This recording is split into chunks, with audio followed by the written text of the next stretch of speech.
Hello everyone, welcome back to my channel. I hope आप सभी अच्छे होंगे। आज मैं आपके लिए हिंदी की दूसरी क्लास लेकर आ चुकी हूँ, जिसमें मैंने हिंदी में आपको जो स्वर होते हैं उनका जो क्लासिफिकेशन होता है, किन किन के अकॉर्डिंग होता है, वो उनमें से मैंने आपको 2 टॉपिक करा दिए हैं।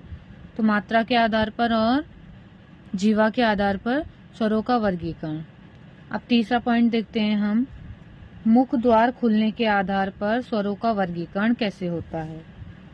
4 टाइप से होता है, विव्रत, अर्धविव्रत, संवृत और अर्धसंवृत। में क्या होता है, जो विव्रत होता है उसमें पूरा मुंह खुलता है, जो कि आप आ बोल के देखिए, आ को बोलेंगे तो आपको पूरा मुंह आपका खुल जाता है, ये होते हैं विव्रत। और अर्धविव्रत कौन से होते हैं, जिनमें आधा मुंह खुलता है, उसी को बोलते हैं अर्धविव्रत। उसमें कौन कौन से स्वर आते हैं, ए, अए और औ, ये आते हैं अर्धविव्रत में। संवृत होता है जिसमें पूरा मुंह बंद रहता है, उ, औ, ई और आई। आप इसको इस ट्रिक के अकॉर्डिंग याद रखेंगे। सुई, सुई बोलेंगे तो आपको स से संवृत, उ से उ और ई से ई। आई होप यहाँ तक समझ में आ गया होगा। आगे देखते हैं अर्धसंवृत, जिसमें आधा मुंह बंद रहता है, ए और ओ, जिसको याद करेंगे आप ओए के नाम से। ओए, ओए का मतलब आप समझ जाएंगे कि ओए अर्धसंवृत है और ओ और ए आता है इसमें। वीडियो को यहाँ से स्किप ना करें। वीडियो अच्छी लगी तो लाइक करिए और चैनल को सब्सक्राइब भी कर दीजिए अगर चैनल पर न्यू है तो। अब हम 4 टाइप देखते हैं कि कौन सा वर्गीकरण है स्वरों का जाति के आधार पर। कुछ स्वरों का वर्गीकरण जाति के आधार पर होता है। जाति के आधार पर मतलब कि सजातीय और विजातीय, मतलब एक जाति के और अलग जाति के। सजातीय कौन से होते हैं देखते हैं। ए प्लस ए एक ही जाति के हैं, उससे क्या बनता है, बड़ा आ बन जाता है। इसी तरह से छोटी ई प्लस छोटी ई बराबर बड़ी ई बनती है। इसी तरह से छोटा ऊ प्लस छोटा ऊ जब ऐड होते हैं एक जगह तो क्या बनाते हैं, ये बड़ा ऊ बनाते हैं। तो ये एक ही जाति के हैं, जिन्हें क्या बोलते हैं, सजातीय बोलते हैं। इसी तरह से हम देखते हैं विजातीय कौन से स्वर होते हैं। जब एक दोनों स्वर अलग अलग जाति के हों तो वो विजातीय होते हैं, जैसे कि ए और ई मिलकर ए बना रहे हैं और ए और ए मिलकर अय बना रहे हैं। इसी तरह से ए और ऊ मिलकर ओ बना रहे हैं तथा ए और ओ मिलकर औ बना रहे हैं। ये हैं विजातीय, जिनमें दोनों की जातियां अलग अलग होती हैं, उन्हें बोलते हैं विजातीय स्वर। नीचे देखते हैं हम कौन सी हेडिंग है, उच्चारण स्थान के आधार पर जो स्वरों का वर्गीकरण है वो किस तरह से है वो देखेंगे हम। कंठ, तालु, ओष्ठ, मूर्धा, कंठ तालु और कंठोष्ठ। कंठ में कौन से आते हैं, ए और आ आते हैं कंठ में। तालु में कौन से आते हैं, ई आई। ओष्ठ में ऊ औ। मूर्धा में ऋषि। कंठ तालु में ए और ऐ। कंठ तालु मतलब इन दोनों को एक जगह मिला के ए और ऐ। कंठोष्ठ में ये दोनों, ठीक है। तो आप कैसे याद करेंगे, कंठ तालु ओष्ठ मूर्धा कंठ तालु कंठोष्ठ। आप इसको 2 बार रिवाइज करेंगे, आपको ये याद हो जाएगा। आई होप यहाँ तक वीडियो आपको समझ में आ गई होगी। आगे देखते हैं। ये जो वीडियो है हिंदी की, ये आपको जो गवर्नमेंट एग्जाम है, कोई भी गवर्नमेंट एग्जाम है उसमें इम्पोर्टेंट है, काम आएगी आपको। चाहे यूपी पुलिस है, यूपीएसआई है या फिर कोई भी टीचिंग एग्जाम भी है, उसमें भी अच्छे से काम आ जाएगी, क्योंकि मैं आपको काफ़ी डीपली करके पढ़ा रही हूँ।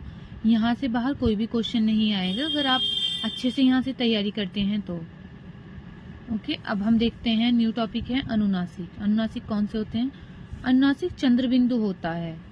वायु मुख से ज्यादा वह नाक से कम निकलती है। आप बोलकर देख सकते हैं। ये तद्भव जो हिंदी शब्द होते हैं उनमें प्रयोग किया जाता है चंद्र बिंदु का। देखिए जैसे चांद, मांद, देखिए वायु कहाँ से निकल रही है, मुख से ज्यादा निकल रही है ना, नाक से कम है। दांत, गांव, जिन पर चंद्र बिंदु लगा है आप अपनी तरफ से भी 2-3 वर्ड बोलकर देख सकते हैं, फॉर एग्जाम्पल के लिए लिख भी सकते हैं। अब हम अपना नेक्स्ट देखते हैं टॉपिक अनुस्वार। अनुस्वार कौन सा होता है? जो अंकी बिंदी होती है वो अनुस्वार होता है, जिसमें केवल नाक से ध्वनि निकलती है। नाक से ध्वनि या वायु निकलती है। अंग बोल के देखिए, अंग। यह तत्सम या संस्कृत के शब्दों में प्रयोग होता है। ये जो होता है अंकी बिंदी, ये किस में प्रयोग होती है? जो संस्कृत के शब्द होते हैं जिन्हें तत्सम कहते हैं उनमें ये प्रयोग होती है। बोल के देखिए, कुछ एग्जाम्पल्स हैं। पंच, अंग, रंग, चंद्र, दंत, कंटक, भंग, दंग आदि। ये सब कैसे वर्ड हैं? ये सब संस्कृत के वर्ड हैं। अब हम आगे देखते हैं। जो विसर्ग वर्ड होते हैं, विसर्ग क्या है? जो ऐसे अनार वाली लाश अणे खाली होती है वो क्या है? वो विसर्ग होती है। उच्चारण स्थान कंठ होता है। संस्कृत के शब्दों में स्वर के बाद लगती है। आप कोई भी वर्ड बोल के देख लीजिए। जैसे हम लिखते हैं प्रातः, देखिए पीछे लग रही है ना।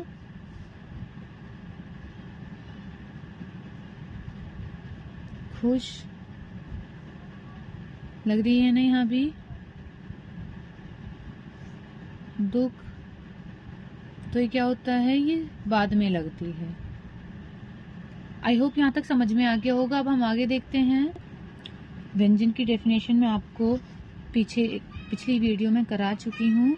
तो व्यंजन किसे बोलते हैं? जो स्वर की सहायता से बने होते हैं उन्हें क्या कहते हैं? व्यंजन कहते हैं।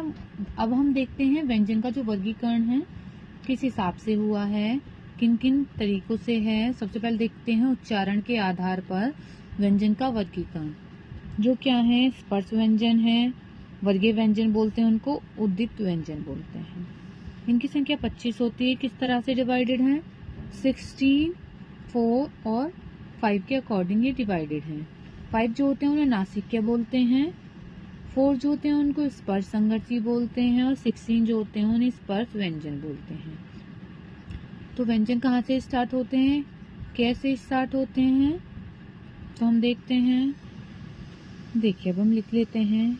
क, ख, ग, घ, ण, च, छ, ज, झ, अ, ट, ढ, ट, ठ, ड, ध,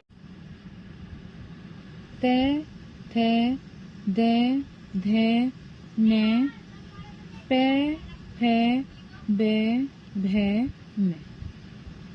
यहाँ तक लिख लिया हमने। यहाँ तक आपको वर्णमाला जरूर याद होनी चाहिए। जो शब्दकोश हैं, क वर्ग, इसे क वर्ग बोलते हैं, च वर्ग बोलते हैं, ट वर्ग बोलते हैं, त वर्ग बोलते हैं तथा प वर्ग बोलते हैं। इसलिए इन्हें क्या बोलते हैं? वर्गीय भी बोल देते हैं। देखिए यहाँ लिखा हुआ है ना वर्गीय व्यंजन, इसलिए इन्हें वर्गीय व्यंजन भी बोलते हैं।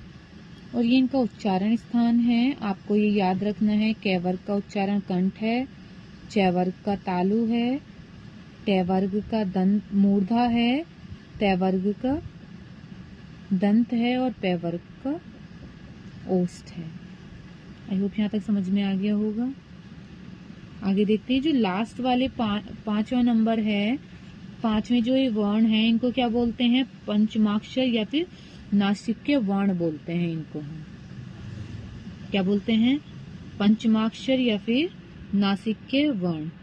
और जो ये च, छ, ज और झ ये क्या है? हमारे स्पर्श संघर्षी हैं। क्या है? स्पर्श संघर्षी। ये जो 4 नंबर है, यही वाले 4 जो हैं स्पर्श संघर्षी हैं। आपको क्वेश्चन भी आ जाता है एमसीक्यूज में, कोई भी एग्जाम है कि स्पर्श संघर्षी कौन से हैं, इनमें से कोई सा दे देगा कि बताइए, और एक इनमें से दे देगा और अलग दे देगा, पूछेगा स्पर्श संघर्षी है जो, उस पर टिक लगाइए। तो आपको याद रखना है स्पर्श संघर्षी कौन से होते हैं।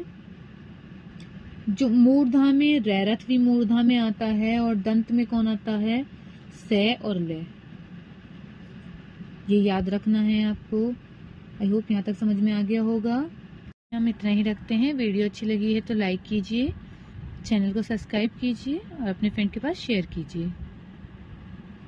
मैं आपके लिए ऐसी ही वीडियो लाती रहूंगी। Thank you for watching.